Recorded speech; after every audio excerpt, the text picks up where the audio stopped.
Hi internet people. So I can hear, not really, but we'll pretend I can hear the sounds of the internet being like, why is this video going up on Wednesday?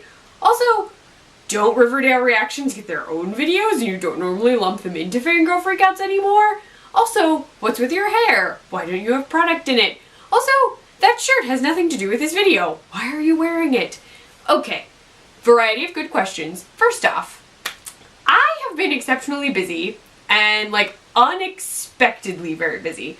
So I have had work trainings, I have had outside of work events to attend to, including a wedding, which was very fun. I've just had a lot going on this October. Like, it's just been very hectic.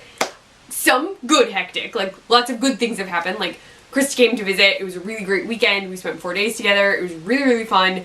But I've also had a tremendous amount of work stuff like pop up, which has made it very, very hard for me to film. So because I literally have to film this video before I go to a work training because I'm not going to be home for like 2 days, I've decided that I'm lumping my thoughts on the first episode of Riverdale Season 3 into a Fangirl Freakouts that I'm releasing the day before the new episode goes out. Because if I release it on Thursday, everyone will have seen the newest episode, which means this won't make sense as a video, like it would be behind.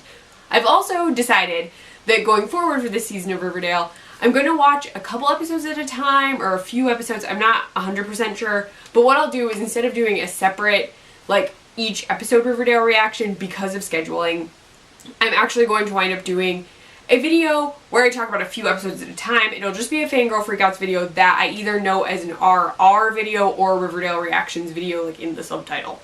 Anyway, that's gonna happen. I also have not changed after work because I literally got home and started filming because I have a lot to do tonight. So, Riverdale. I was able to watch it. So, we kick off the season. Archie is slated to go to juvie. And surprisingly, there will be spoilers. Spoilers. Spoilers! Surprisingly, Archie is still going to juvie by the end of this episode, which I was actually kind of surprised by because he's really the main character in the Archie comics, so I didn't think he would go to juvie. I still don't think he's gonna really go to juvie. Like, it'll be like one episode of Archie in juvie, and then he won't be in juvie, but I could be wrong. Who knows? I may be guessing completely incorrectly. So Archie has been charged with the murder of the kid that he didn't actually kill, but he is taking guilt, like, he feels really guilty for it because he thinks it's really his fault it happened and that a bunch of other stuff has happened, which, I mean, him getting together with Highr'd Lodge did set a lot of not so great things in motion. So Archie is, like, suffering with all of his guilt. He, like, doesn't know what to do, but he sees this whole trial as being, like, him having to take responsibility for a bunch of things he did, even if it's not exactly this one specific thing. So while Archie is dealing with all of that, his mom, Mary, played by Molly Ringwald, is still there, and Mayor McCoy is actually part of his defense team, which is really cool. So they're doing all of that. Veronica is trying to get Highr'd to, like, stop doing all of this stuff because she's doing it to hurt him. Like, what is the point? Knock it off, da-da-da-da. By the end, we learn that Highr'd has been doing all of this just to get at Veronica because he's pissed at Veronica. So I'm like, really? Great. You're a great person, Highr'd. You're really great. You're aces. That's the okay symbol. I feel like that's also another symbol. Anyway, aces. I'm saying he's aces. Which is a super old word. Anyway, so Archie winds up getting charged with some stuff. He takes a plea, which his mom is like, why are you taking this plea? Stop! But he takes the plea. On top of taking the plea, a bunch of other things are happening. Like, Veronica tries to sway the jury, but gets caught by the sheriff, who is not Sheriff Keller anymore. It's the guy who works for her dad. So she, like, gets charged with jury tampering, but I think they make that go away. So, like, that's going on with Archie and Veronica. It's very focused on Archie's trial. Jughead and Betty are having their own issues. So, Jughead is dealing with a bunch of serpent drama. So, the South Side is now run by Penny, the snake charmer, and Ghoulies. And then they, like, at some point stole Hot Dog, like the serpent's dog mascot. I think he's vaguely Jughead's. We don't see him that often. But Jughead has apparently been, like, keeping an eye out for Hot Dog. And so, while they're already contending with the issue of, like, Jughead and his dad are trying to prepare Archie to go to juvie by giving him a fake serpent statue. Like, it's painted on. Also, FP can paint. He, like, has mad skills, because that was some intense, like, detail work happening.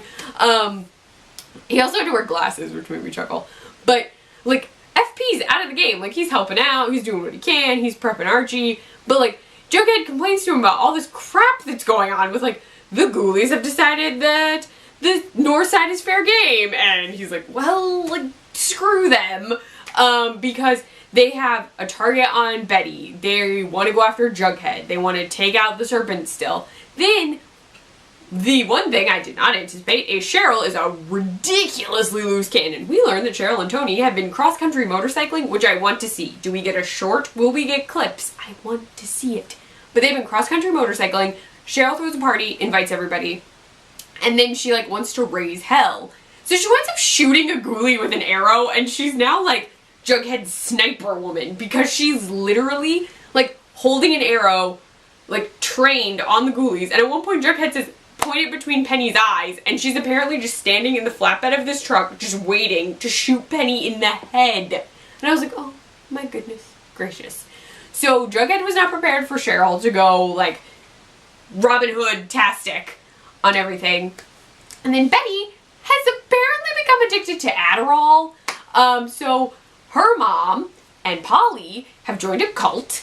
It's on the farm, and the babies are part of it, so that's great. But Betty keeps saying she's been going to see Dr. Glass, the psychiatrist, and she's taking Adderall, which does not seem like a drug that they would give you for the issue she'd be dealing with, just FYI. And then it turns out the Adderall prescription is fake. She's been renewing some sort of random prescription from a non-real doctor. Dr. Glass is made up. Also, I feel like Dr. Glass is a reference to something. Is Dr. Glass from that, like, set of movies that a sequel's coming out for? Don't listen to me, I'm thinking out loud. I mean, you should listen because you're watching this video, but also that was a weird tangent that I was going to go, like, way far away from. If you know what the Dr. Glass reference is, can you tell me in the comments, because I would like to know. But she's, like, taking this Adderall prescription. Polly figured out it was fake. But, like, Betty has not been sleeping, has not been eating, like, doing anything. Just taking Adderall and staying awake to work on Archie's trial and, like, dealing with serpent stuff. Though mostly Archie, from what I can tell. So, like, that's happening.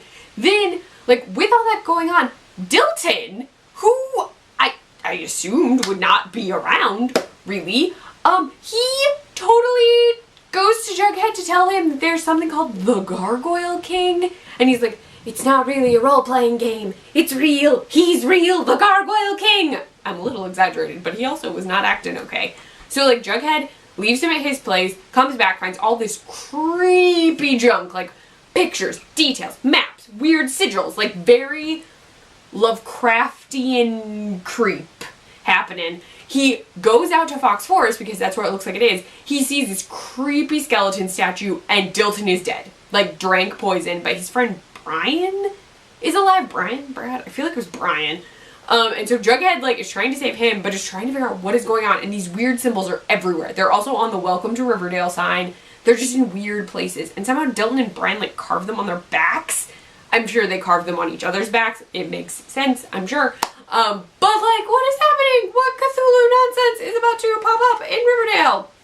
On top of that, Betty sees the babies being held over some flames, and it looks like they're floating, and then she starts having a seizure. So Lord knows if any of that was true, or if she was just having a seizure and hallucinated that. Don't know.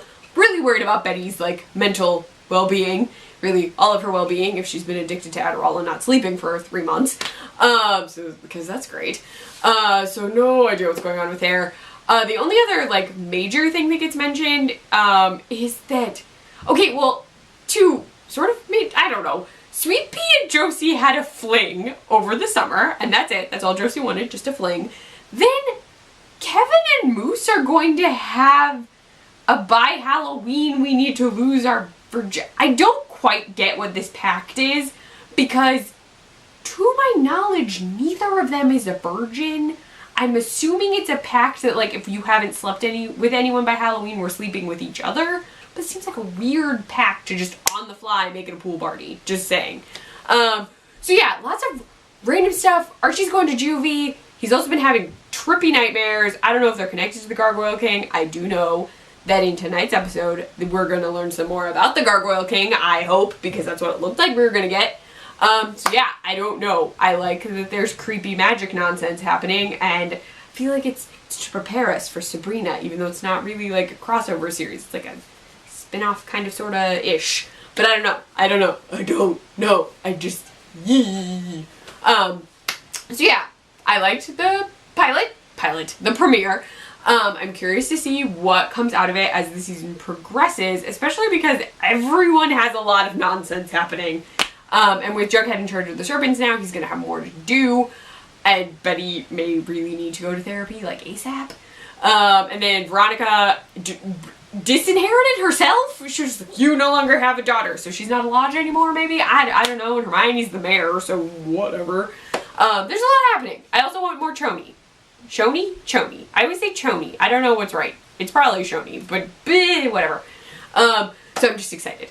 There's a lot happening. There's a lot to be done. I'm curious to see what happens. Anyway, share your Riverdale thoughts with me in the comments, and keep your eyes out for more Riverdale videos. I cannot talk today. I am sorry. More Riverdale videos coming up.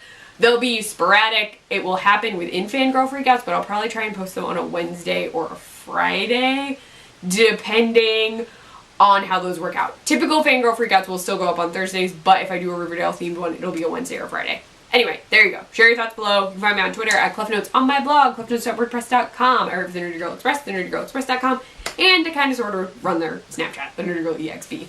Bye, internet people.